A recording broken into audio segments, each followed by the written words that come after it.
今回は、筋肉マン VS グレンダイザー U に対するネットの反応をお届けします。最近本当にリメイクアニメ多いね。ベルバラ、ヌーベイ、ランマ、レイアース。今発表されてるタイトルをざっと上げるだけでもこれだけ思いつくね。よっぽどおっさんホイホイしたいのかしら。っていうか、作る側が作りたくて作ってるんじゃない？ああなるほど、子供の頃に好きだったアニメを自分たちの手でもう一度作るってことか。それで今期大成功してるのが、筋肉マン完璧超人始祖編、だね。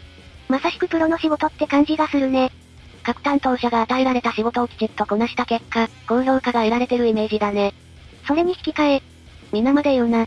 というわけで、筋肉マン、グレンダイザー U に対する X の評価をお届けするよ。それでは本編をどうぞ。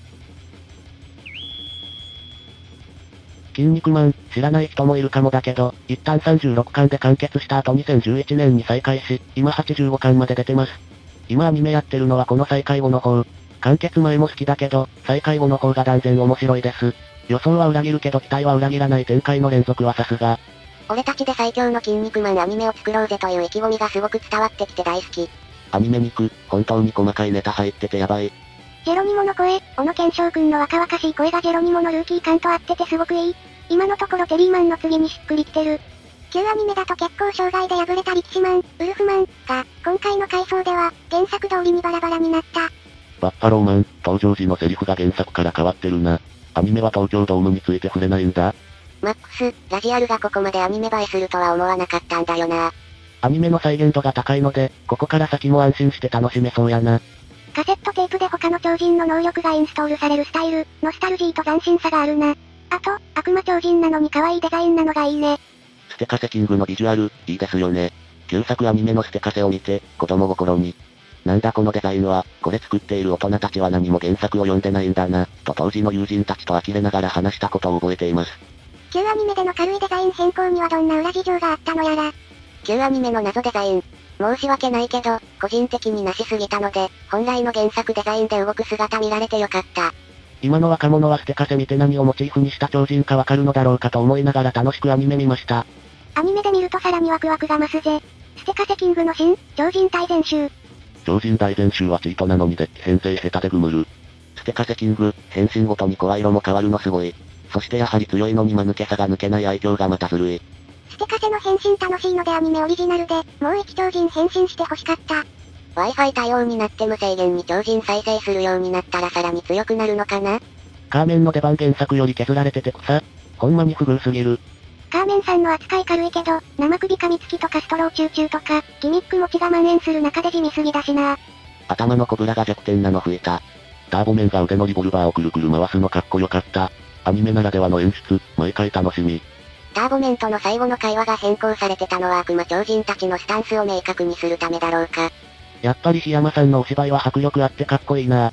ダルメシマンもブラックホールもかっこいい。いい試合だった。ブラックホールの声優かっこいいなと思って調べてみたらキスマイの宮田さんだった。すごいドハマり役。宮田さんの声により、もはやブラックホールは正義超人。ちょいちょい、アニメ新シリーズで初めて筋肉マン見ました。って人がいてよい。唯一の不満はオープニング曲が、筋肉マンゴーファイト、ではないところ。いや、今の歌もかっこいいんだけどさ。回を追うごとに見るのが辛くなるグレンダイザー U。この番組、一体何がしたいのだろうか？グレンダイザー U、スタッフが超豪華でメカに力入れてるのはわかるんだけどアニメーターの質が低いのか人間が下手なのが気になっちゃって話が入ってこない。マジでロボ戦作画はいいんだけどキャラ作画が低予算アニメのそれレベルでしかないので話に集中できないまであるんだよな。内容は僕の考えたグレンダイザー。って感じで中二っぽいし特に目新しさや魅力も見えん。今のところ期待外れ。何度も眠気が襲ってくるほどのぬるい展開。深読みするまでもなく全体的に薄味で底が浅い感。全12話なんだよね。このペースで大丈夫なん？なんか戦闘もパッとしないし、盛り上がりに欠けるんだが。もう何から突っ込めばいいのやら。グレン、弱いし、主張するのが辛い。期待外れな感じだな。リメイクの意味がどこにあるのかわからん。あまり面白くないけど、さやかが可愛くて会心の一撃が超かっこいい。新たな作画や声優についていけないな。最初は適応問題かと思ったが6編全部見ても適応度上がらずこれじゃないかん。マジであくびが出るくらいつまんねえな。シナリオがひどいというか、シリーズ構成仕事してる？なんか新規臭い話続いてるけど原作からこんな感じなの？長いゴートダイナミックプロ最大の IP をリブートするには随分作りの安いアニメだな。つながりのある他作品のリブートで扱わせなかったほど、出し惜しみしてたのにね。いろんな方面から口出しされて中途半端になってる感じなのかしら？デュークもマリアも前作の憂いを帯びたデザインを踏襲しなかったのはなぜだろう？バンダイの商品展開も遅くね？前男はか知らないけど、早々のメロドラマよりはやはり気持ちよく敵メカを倒す話をもっと見たいわよね。6は、めちゃくちゃ良くてびっくりした。急にどうした？脚本の雑さはいつものことながら今回はコンテがまともで普通に見れた。なんじゃこの作画陣は。全員レジェンドアニメーターの皆さんじゃないですか。カナダ吉典直系スタジオ Z グロス会。6は、メカ作画が切れてるなぁと思ったら、ゴッドマーズの往年の作画メンバーだった。6話の原画作感のレジェンド感が素晴らしかったです。作画陣は超一流なのにそれが作品の面白さに繋がっていない。放送前は今季一番期待していたのにもう見るのも正直きついぐらいのグダグダな脚本はなんとかならないのか。第7話、スタッフ。なんか、あらら。7話で晩作尽きたか。うへぇ、クソゴミアニメに戻っちゃったよ。デュークの両親殺した奴がマリンスペーザーで加勢してたりドリルスペーザーともども古代の遺跡兵器だったり。ないわなぜか佐渡がマリンスペーザーに乗ってるのかわからないけど、7話でスピン操作がゆっくり大きく見せ場あったし、やっと普通のロボアニメが見られた気する。スペーサーって弓教授がこんなことがあろうかと。で制作するんじゃなくて遺跡にすでに存在してたってことなん。日テレの原作改編並みにひどくないか。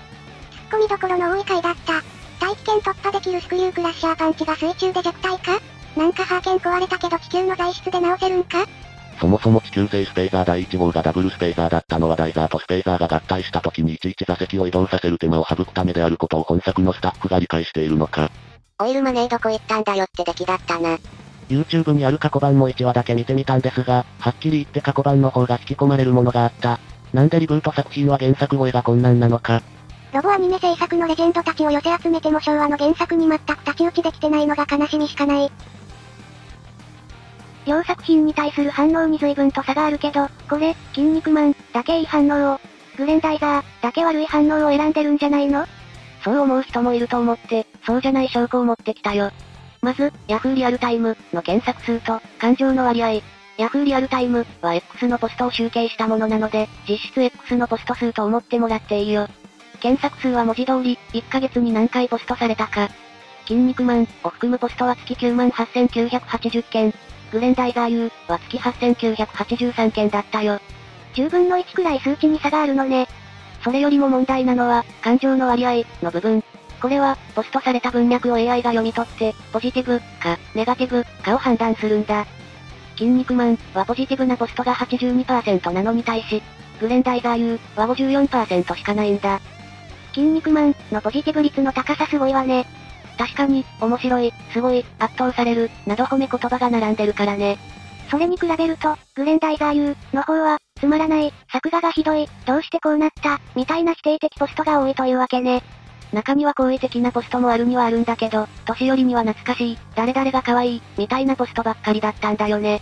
数少ない好意的なポストがそれじゃ、こういう結果になっても仕方ないわね。実際、私たちも、グレンダイザー U は庭切りしちゃったからね。まず、とにかく作画のレベルが低すぎる。キャラクターの作画は雑だし、ロボットの CG はのっぺりしていて迫力がない。お話も展開が唐突で意味不明だし、余計な描写をダラダラと見せている割に肝心な説明がなくて視聴者が置いてきぼり。1話のレースシーン、何の意味があったの？出資者の石油王への忖度みたいだよ。しょうもな。とにかくそんな感じで、視聴者を引き込んでやる。という意気込みが一切感じられなかった。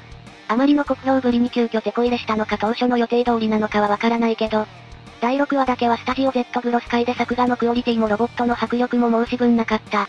構図も良かったし第1話とは比較にならないクオリティの高さだったね。でも、第7話でまた海外発注に戻っちゃった。それができるんだったらそもそも最初から国内企業に発注しとけって話だし、ぶっちゃけ今更手こ入れされても離れた視聴者が戻ってくるわけないんだよ。逆にガイナの迷走ぶりがさらに浮き彫りになったね。一方、筋肉マンは作画のクオリティは安定しているし、展開もスピーディーでテンポもいい。何より、原作を知らなくても見ていて、うおー、って盛り上がれるんだよね。ステカセキングに関するポストが多かったね。ステカセキング VS ターボメンの戦いは熱かったもんね。ダルメシマン VS ブラックホール戦も面白かったよ。めっちゃツッコミ入れながら見たわ。ブラックホール役がキスマイフット2の宮田俊也さんだって知らなくてびっくりだよ。うまいよね。キャスト欄にもキスマイの名前出てないし、完全に個人として出演されてるんだね。声優さん、スタッフ陣が一丸となってもう一度、筋肉マン、ブームを起こそうくらいの熱意で作ってるのが伝わってくるよね。オイルマネーなんてなくても良質なアニメは作れるのよ。いやまあ、最低限の予算はあった方がいいと思うけど。今回の動画はいかがでしたか？コメントでご意見をお寄せください。チャンネル登録、高評価もよろしくお願いします。それではまた次の動画でお会いしましょう。